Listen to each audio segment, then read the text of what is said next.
انسان کو جو مشکلات آتی ہیں نا، اگر کسی شخص کو پتہ چل جائے نا کہ یہ سامنے والا پل میں نے گزرنا ہے تو اس پار میری اپنی جائیداد شروع ہو جائے گی، تو وہ پل گزرنا اس کے لیے مشکل نہیں رہتا۔ اگر کسی کو پتہ چل جائے کہ بس یہ 2 سڑکیں ہیں میں نے عبور کرنی ہے، پھر میرے لیے سفر آسان ہو جائے، تو وہ جھٹ پٹ گزر جاتا ہے، نہ دھوپ دیکھتا ہے، نہ تھکاوٹ دیکھتا ہے، نہ رش دیکھتا ہے، نہ گاڑیوں کی ریل پیل دیکھتا ہے، گزر جاتا ہے۔ اللہ کریم نے فرمایا بندہ مومن جان لے، اگر میں تجھے ایک مشکل دوں گا تو میں تجھے کتنی آسانیاں، چلے سارے بول دیں کتنی جی، کتنی اللہ تعالیٰ آسانیاں دے گا؟ 2 آسانیاں۔ ہم لوگ اچھا جب ہمارا ذہن بن جاتا ہے نا کمزوری کا، ہمارا جب مزاج بن جاتا ہے مایوسی کا، پھر معاملہ ذرا ہمارے لیے گمبھیر ہو جاتا ہے۔ اگر ہم یہ ذہن بنائے نا کہ مشکل میرے اللہ کی طرف سے آئی ہے تو وہ مجھے آسانی بھی ضرور عطا کرے گا، تو پھر اللہ ضرور ہی آسانیاں عطا فرماتا ہے۔ اور جو مشکلات زندگی میں آتی ہیں نا، حضرت مولا علی شیر خدا رضی اللہ تعالیٰ عنہ کا بڑا خوبصورت فرمان ہے۔ حضرت علی فرماتے ہیں جب تجھے مشکل آتی ہے تو وہ تجھے رب کا پتہ بتانے آتی ہے، وہ تجھے اللہ کا پتہ بتاتی ہے، اس لیے کہ جب تو سارے اسباب کر لیتا ہے، جو ضرورت ہوتی ہے پوری کرتا ہے، تندرست ہو کے وہ کام کرتا ہے، پھر بھی کام نہیں ہوتا، تو اس کا مطلب ہے کرنے والا تو نہیں، کرنے والا کوئی اور ہے جو کام کرنے والا۔ تو بھائی مشکلات کے بعد جو اللہ آسانی دیتا ہے، حضرت ابراہیم کو آگ میں بھی پھینکا گیا، حضرت ابراہیم علیہ السلام کو ستایا بھی گیا، نکالا بھی گیا، لیکن جب ان مشکلات سے گزرے تو میرا رب فرماتا ہے وَإِذِ ابْتَلَىٰ إِبْرَاهِيمَ رَبُّهُ بِكَلِمَاتٍ فَأَتَمَّهُنَّ قَالَ إِنِّي جَاعِلُكَ لِلنَّاسِ إِمَامًا۔ کہا جب ابراہیم پورے اترے تو پھر ہم نے انہیں امام بنا دیا۔ یا اللہ کس طرح کی امامت دی؟ فرمایا میں نے اتنی اعلیٰ شان عطا کی ہے کہ اپنے لاڈلے رسول کو جناب ابراہیم کی نسل میں پیدا فرما دیا ہے، میں نے مصطفیٰ کو ان کی نسل میں پیدا کر دیا، قیامت تک کے لیے ان کا وقار بڑھا دیا۔ اللہم صلی علی محمد وعلی آل محمد کما صلیت علی ابراہیم وعلی آل ابراہیم، ان کی عظمت بڑھا دی، اس لیے کہ جب وہ آزمائش سے گزر کر کے آئے پھر جو آسانی دی۔ میرے نبی پاک صلی اللہ علیہ وسلم نے دین ابراہیمی کی بہت ساری چیزوں کو رکھا، کہا میں ملت ابراہیمی پہ ہوں۔ جب کوئی مشکلات کو عبور کر کے آتا ہے، جب کوئی تکلیفیں سہ کر کے آتا ہے، اس کے لیے جو اجر ہوتا ہے، اس کے لیے جو پھر اللہ کتنی ذرا بڑی توجہ کیجئے گا۔ لوگ سمجھتے ہیں فلاں آدمی مشکل میں ہے تو شاید مشکل میں ہی رہے گا، فلاں آزمائش میں ہے تو شاید آج میرا اللہ فرماتا ہے ایک مشکل دے کے میں 2 آسانیاں بھی دوں گا۔ تم مشکل دیکھ رہے ہو، مشکل نہ دیکھو، وہ جو اس کو بعد میں آسانی آنے والی ہے، اور ڈبل جو میں اس پر نعمت کرنے والا ہوں اس کو دیکھو۔ حضرت یوسف کو بھائیوں نے کنویں میں ڈال دیا تھا، اور جب کنویں سے نکلے تو مصر کے بازاروں میں بکے، اور پھر زلیخا نے الزام لگایا تو حالات بگڑ گئے، حضرت یوسف کو جیل جانا پڑا۔ کتنی کٹھن زندگی تھی، لیکن میرے مالک کو کچھ اور ہی منظور تھا۔ کنویں میں گرنے والے، بازار میں بکنے والے، جیل میں جانے والے، الزام لینے والے جناب یوسف کو رب کریم نے اسی مصر کا بادشاہ بنا دیا، اللہ پاک نے اسی مصر کا حکمران بنا دیا۔ یاری تیری سونا پر ازمیشاں تیریاں اگ، اے سونا پرکھیا جاوندائی پہلو نال اگاں دے لگ، اس کے لیے تھوڑا سا جتن کرنا پڑتا، تھوڑے کٹھن حالات سے گزرنا پڑتا، تھوڑی آزمائشوں کا روپ دیکھنا پڑتا۔ ہم چاہتے ہیں کہ ہمیں چھیڑے کوئی نہ کوئی تکلیف نہ آئے، کوئی آزمائش، یہ ہو نہیں سکتا میرے بھائی۔ نامی کوئی بغیر مشقت نہیں ہوا، 100 بار جب عقیق کٹا تب جا کر نگی ہوا۔ ہم چاہتے ہیں کہ ہمیں کچھ بھی دقت نہ آئے، مشکلات نہ آئے، اور مشکلات تو انسان کو سنوارتی ہیں بھائی، وہ تو نکھارتی ہیں۔ کبھی پوچھا کرو جا کر کے کسی گندم کے دانے سے کہ تو کہاں سے ہو کے آیا ہے، کہاں سے نکل کے آیا ہے، تو وہ بتلائے گا کہ بڑے مشکل مراحل سے گزرا ہوں، اور پھر اللہ نے مجھے طاقت دی ہے کہ میں انسان کے وجود کا حصہ بناؤں۔ تو بھائی کٹھن مراحل، آزمائشیں، تکلیفیں، یہ انسان کو بڑا انسان بنا دیتی، یہ اس کے لیے ترقیوں کا پیش خیمہ ہوتی۔ ہمارے جوان پریشان ہو جاتے ہیں، عورتیں خاص کر کے اس بات پہ توجہ کریں، وہ بڑی جلدی غم لے جاتی ہیں، وہ کہتی ہیں جانے میرا کچھ ہوگا ہی نہیں، جانے میرا کچھ ہو ہی نہیں سکتا۔ میرے بھائی درجنوں اور بیسیوں لوگ ایسے ہیں جن کی اولادیں نہیں تھی، لیکن نام ان کا ان سے بھی زیادہ ہے جو بڑے بڑے صاحب اولاد۔ حضرت خواجہ معین الدین اجمیری کو جانتے ہیں آپ لوگ؟ نہیں، جو جانتے ہیں وہ بولیں۔ جانتے ہیں جی؟ لو جی کافی سارے جانتے ہیں، تھوڑے جی رہ گئے مگر جانتے ہیں نا خواجہ صاحب کو؟ ان کے کسی بیٹے کو جانتے ہوں؟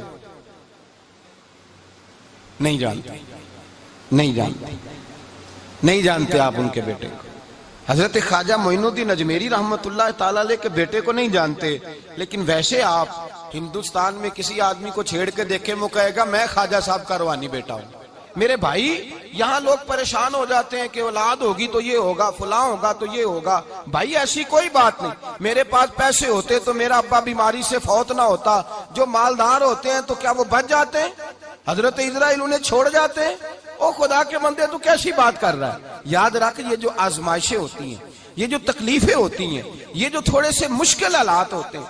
حضرت یونس علیہ السلام کی دوستی ہوگی حضرت جبریل امین سے، تو جناب جبریل ملنے آئے۔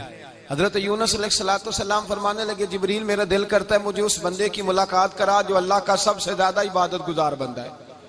حضرت جبریل امین لے گئے دور دور فلسطین کے علاقے میں، اور لے جا کر ایک بندے سے ملاقات کرائی جس کی دونوں آنکھیں بھی کوئی نہیں تھی، دونوں بازو بھی کوئی نہیں، دونوں پیر بھی کوئی نہیں، اور اس بندے کی زبان پر لفظ بڑا کیا جاری تھے، یا اللہ تیرا شکر ہے، یا اللہ تیرا، بول کے کہیے یا اللہ تیرا، اے اللہ تیرا شکر ہے۔ شکر شکر کر رہا تھا۔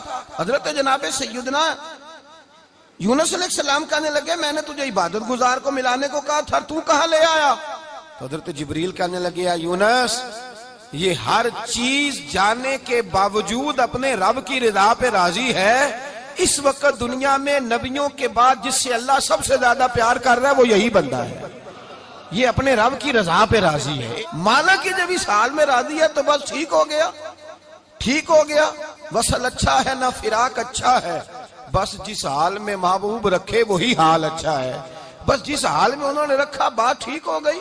اس میں اب انسان شکوا کرتے پھرے کہ یہ کس طرح ہے وہ کس طرح، اپنے آپ کو مطمئن رکھا۔ میرے بھائی یاد رکھیں آزمائشیں تکلیفیں آپ کو بڑا کرنے کے لیے آتی ہیں۔ ہم آزمائش کو برا جانتے ہیں، دکھ کو برا جانتے ہیں۔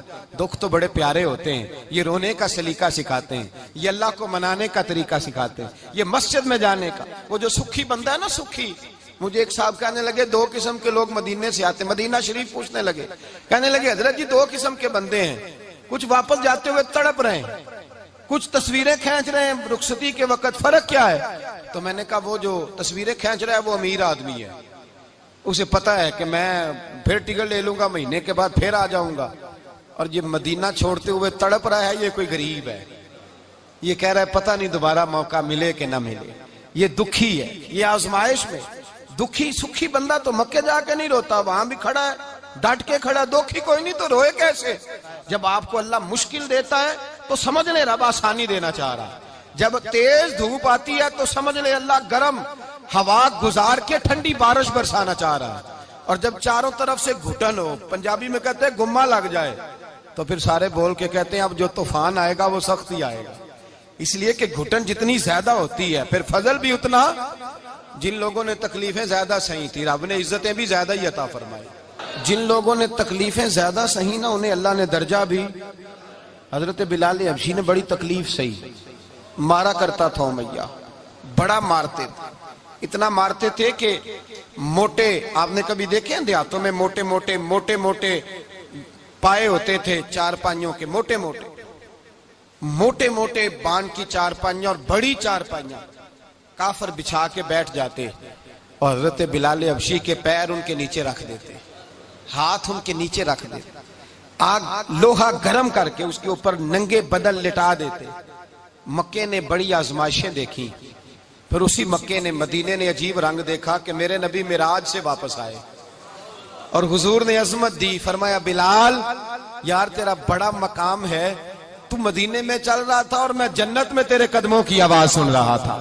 عبداللہ مزنی حضور کے غلام تھے، قبیلہ مزن کے رہنے والے، والد فوت ہو گئے، چچا نے پالا تھا، اسلام قبول کر لیا۔ چچا اسلام کا بڑا دشمن ہے، حضور کا نام آئے تو جلال کرتا ہے، حسد اور بغض میں جل جاتا ہے، بڑی اسلام کے ساتھ دشمنی اور عناد رکھتا ہے۔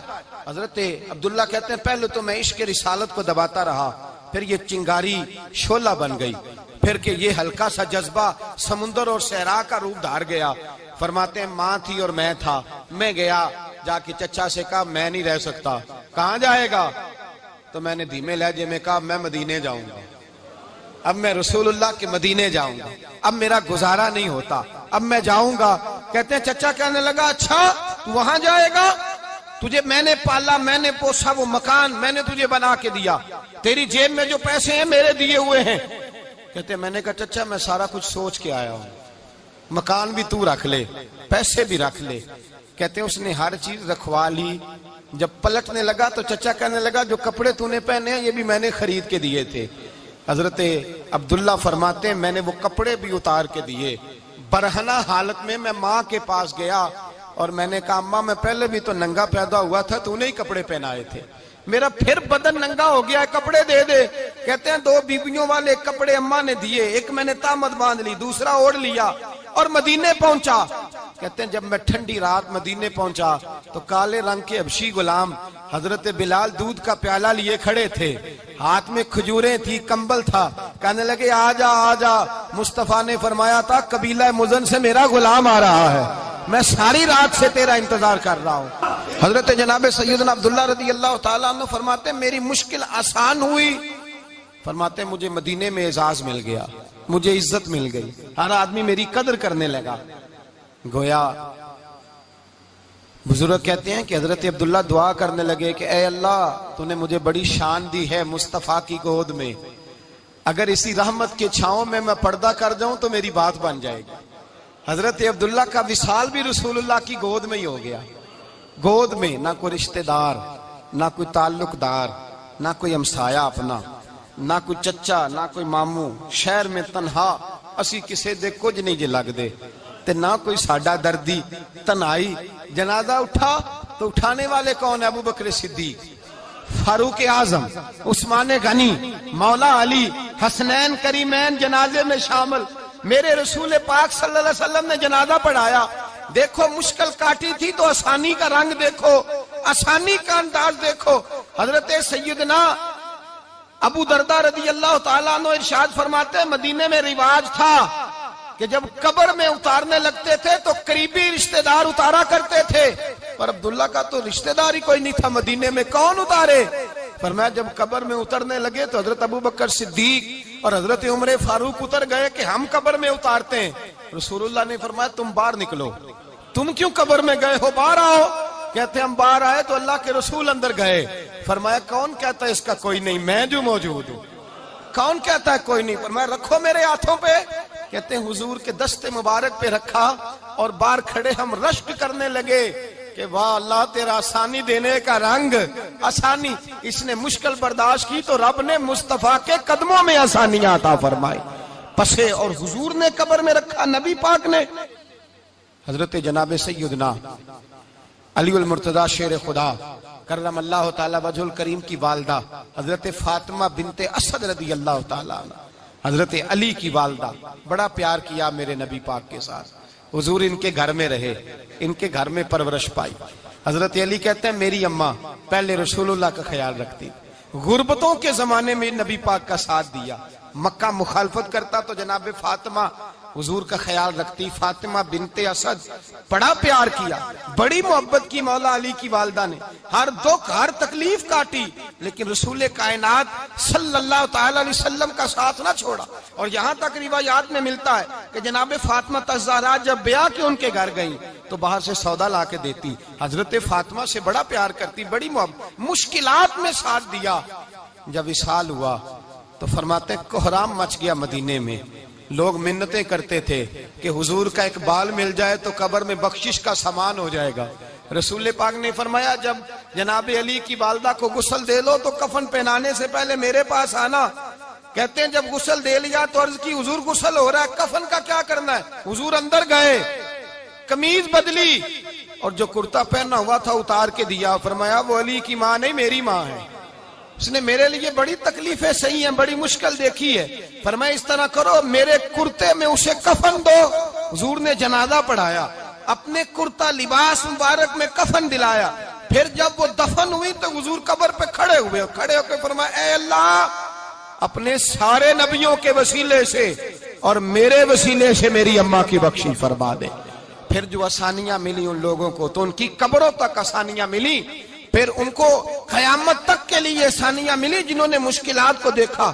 اور بھائی جو سوئے رہے، جو آرام کرتے رہے، جنہوں نے مناسب ہی نہ سمجھا کوئی کٹھن مرحلہ طے کرنا، جنہوں نے کہا نا نا نا نا ہم تو سکھ کے ساتھی ہیں، ہم تو سکون کے ساتھی ہیں، بھائی ہم تو سلوٹ کے ساتھی ہیں، جب موجیں لگیں گی تو دوڑ کے پہنچیں گے، کہیں گے ہمارا بھی تعلق بنتا ہے، ہماری بھی رشتہ داری ہوتی ہے، ہمارے بھی رابطے ہوتے ہیں، پھر دوڑ کر کے پہنچیں گے۔ اصل ساتھی وہ ہوتا ہے جو دکھ کا ساتھی ہوتا ہے، آزمائش کا ساتھ، مشکلات تجھے اونچا اڑاتی۔ حضرت سلمان فارسی کہتے ہیں میں نبی پاک کی تلاش میں نکلا تھا، حضور کی تلاش میں نکلا، اور میں نے کئی سال حضور کو ڈھونڈا، کبھی ایک دروازے، کبھی ایک دروازے، کبھی دوسرے دروازے، کبھی تیسرے دروازے۔ فرماتے میں شہزادہ تھا پر بکتا بکاتا مدینے آیا، میں نے نبی پاک کی تلاش میں یہودیوں کی غلامی بھی کی، تیری تلاش میں پھرا میں جنگل پہاڑ اور دشت میں۔ فرماتے ہیں بڑی تکلیف کاٹی، بڑی آزمائش دیکھی، لیکن اس دن مجھے سارے دکھ بھول گئے، اس دن میری ساری تکلیفیں آسانیوں میں بدل گئی، جس دن میرے نبی نے میرا بازو تھام کے کہا سلمانو منا اہل البیت، فرمایا سلمان کو تو میں نے اپنی اہل بیت میں شامل کر لیا ہے۔ فرماتے اتنی بڑی فضیلت کہ میں رسول اللہ کے خاندان میں جا شامل ہوا۔ تو بھائی یاد رکھیں، جب آپ کو مشکل آتی ہے تو آپ کو آسانی دینے کے لیے